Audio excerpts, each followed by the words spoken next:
কখনো কি গভীর রাতে একা একা ভেবেছেন আর কতদিন এভাবে চলবে?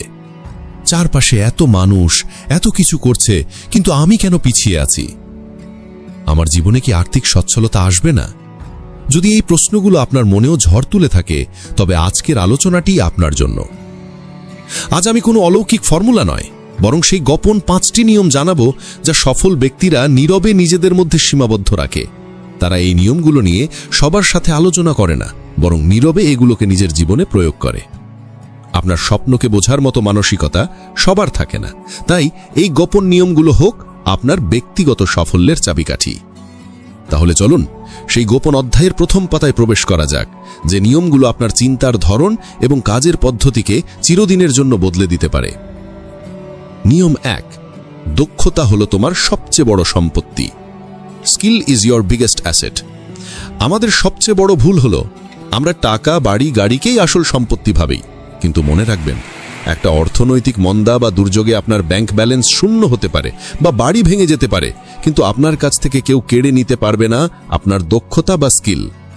আপনার মাথায় যা আছে, আপনার হাতে যে কাজটা আপনি নিখুঁতভাবে করতে পারেন, সেটাই আপনার আসল অক্ষুণ্ণ সম্পত্তি।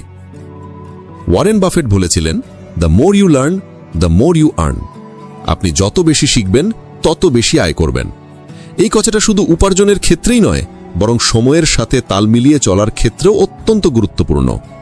আপনার জ্ঞানই আপনাকে পরিবর্তনের সঙ্গে খাপ খাইয়ে নিতে সাহায্য করবে। যেমন রাহুল আর কবির দুজনেই চাকরি হারালো। রাহুল, যার কোনো বিশেষ দক্ষতা ছিল না, সে হতাশ হয়ে গেল। অন্যদিকে কবির তার চাকরির পাশাপাশি গোপনে গ্রাফিক ডিজাইন এবং ভিডিও এডিটিংয়ের উপর দক্ষতা অর্জন করেছিল। চাকরি হারানোর পর সে ফ্রিল্যান্সিং মার্কেটপ্লেসে কাজ শুরু করে এবং অল্প দিনেই অফিসের বেতনের চেয়ে বেশি আয় করতে শুরু করে। সে সময় নষ্ট না করে তার দক্ষতারূপী সম্পত্তিতে ভরসা রেখেছিল। আপনি কি করছেন? আপনার চাকরি বা ব্যবসার বাইরে প্রতিদিন অন্তত 1 ঘন্টা সময় কি নিজের দক্ষতা বাড়ানোর জন্য দিচ্ছেন?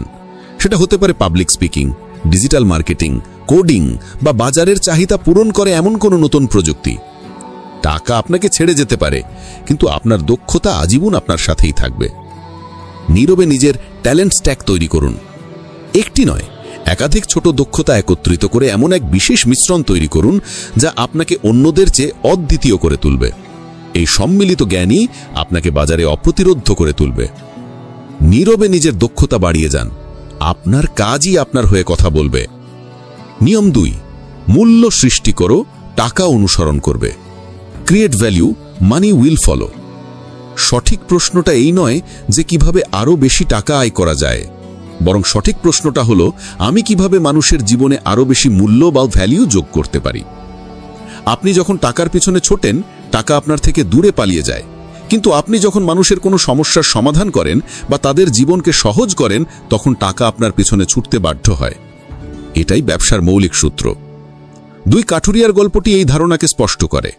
প্রথমজন শুধু গাছ কাটত, দ্বিতীয়জন মানুষের কষ্ট দেখে গাছ কেটে সুন্দর সাইজ করে শুকিয়ে প্যাকেজ তৈরি করা শুরু করলো, যা সহজে ব্যবহার করা যায়।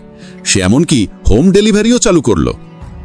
অবশ্যই দ্বিতীয়জন সফল হবে, কারণ সে শুধু কাঠ বিক্রি করছিল না, সে মানুষের সময় এবং শ্রম বাঁচিয়ে তার জীবনে মূল্য যোগ করছিল, অর্থাৎ তার সেবাদি ছিল আরও উন্নত ও গ্রাহক কেন্দ্রিক। আপনি যে কাজই করছেন, নিজেকে প্রশ্ন করুন, আমি কি শুধু কাজ করছি, নাকি এর মাধ্যমে কোনো উচ্চতর মূল্য তৈরি করছি? আপনার কন্টেন্ট, পণ্য বা সেবার মাধ্যমে মূল্য সৃষ্টি করুন।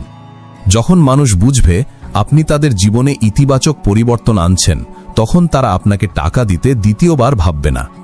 মনে রাখবেন, আপনি যত বড় সমস্যার সমাধান করবেন, আপনার মূল্য তত বেশি হবে। ক্ষুদ্র সমস্যা নয়, বৃহত্তর সমাধান খুঁজে বের করার চেষ্টা করুন। আপনার উদ্দেশ্য যদি হয় সেবা, তবে সম্পদ নিজেই চলে আসবে। নিয়ম 3, ঝুঁকি নাও, কিন্তু হিসাব করে। Take risks but calculated ones. সফল ব্যক্তিরা বোকার মতো জুয়া খেলেন না, তারা হিসাব করে ঝুঁকি নেন। ঝুঁকি জীবনের অংশ। আপনি যদি বড় হতে চান, আপনাকে ঝুঁকি নিতেই হবে। উত্তল নদী পার হওয়ার উদাহরণটি মনে রাখুন। একজন বোকা মানুষ না ভেবেই ঝাঁপ দেবে, অর্থাৎ জুয়া খেলা।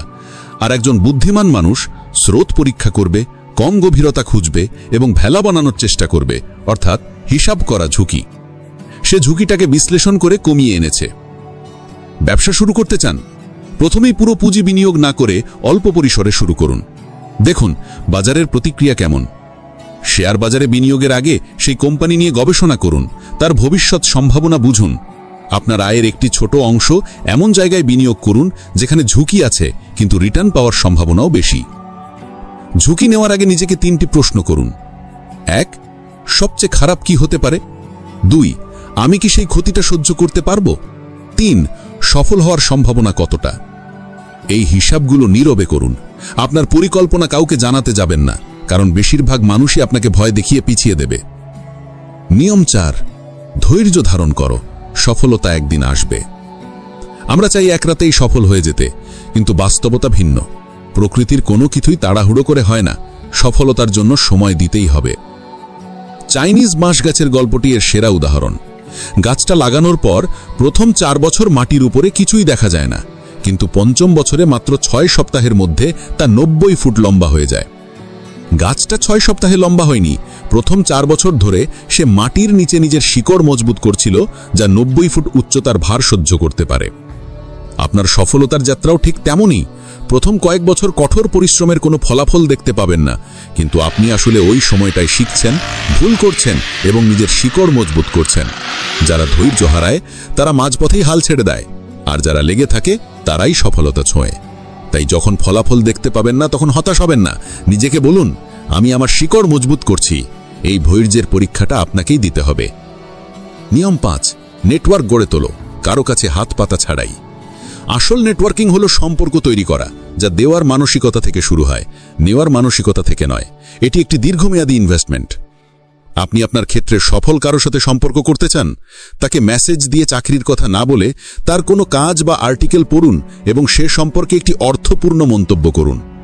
দেখুন আপনি কিভাবে তাকে নিঃস্বার্থভাবে সাহায্য করতে পারেন, তার জীবনে মূল্য যোগ করতে পারেন। আপনি যখন ক্রমাগত মানুষকে সাহায্য করতে থাকবেন, তখন আপনি একটি শক্তিশালী নেটওয়ার্কের কেন্দ্রবিন্দুতে পরিণত হবেন। তখন আপনার আর কাজ চাইতে হবে না, মানুষ আপনার সাথে কাজ করার জন্য মুখিয়ে থাকবে। আপনার নেটওয়ার্ক হবে আপনার সাপোর্ট সিস্টেম। কাউকে বলবেন না যে আপনি নেটওয়ার্ক বানাচ্ছেন, শুধু মানুষের সাথে ভালো সম্পর্ক বজায় রাখুন, দেওয়ার মানসিকতা রাখুন। দেখবেন সঠিক সময় সঠিক সুযোগ আপনার দরজায় কড়া নাড়ছে, কারণ আপনার নেটওয়ার্কে থাকা কেউ আপনার নাম সুপারিশ করেছে। উপসংহার: এই 5টি নিয়ম, দক্ষতা, মূল্য সৃষ্টি, হিসাব করে ঝুঁকি, ধৈর্য এবং নেটওয়ার্ক, ধারাবাহিকভাবে নিজের জীবনে প্রয়োগ করাটাই আসল চ্যালেঞ্জ। মনে রাখবেন, আপনার যাত্রার শুরুতে আপনার সবচেয়ে বেশি প্রয়োজন আত্মবিশ্বাস, অন্যের সন্দেহ নয়। তাই এই নিয়মগুলোকে মনের গভীরে লিখে ফেলুন। নীরবে কাজ করে যান, আপনার সফলতাই একদিন সবচেয়ে জোরে চিৎকার করবে। জীবনে পরিবর্তন চান? তাহলে আজই শুরু করুন নিজের ভেতরের সামর্থ্য খুঁজে বের করা। মনে রাখবেন, অন্য কেউ নয়, আপনি নিজেই আপনার ভাগ্যের নির্মাতা। এই ভিডিওর মতো আরও বাস্তব এবং অনুপ্রেরণাদায়ক গল্প পেতে এখনই সাবস্ক্রাইব করুন দেখো চ্যানেলটি, আর বেল আইকন চাপুন যেন পরের গোপন সফলতার অধ্যায় আপনি মিস না করেন।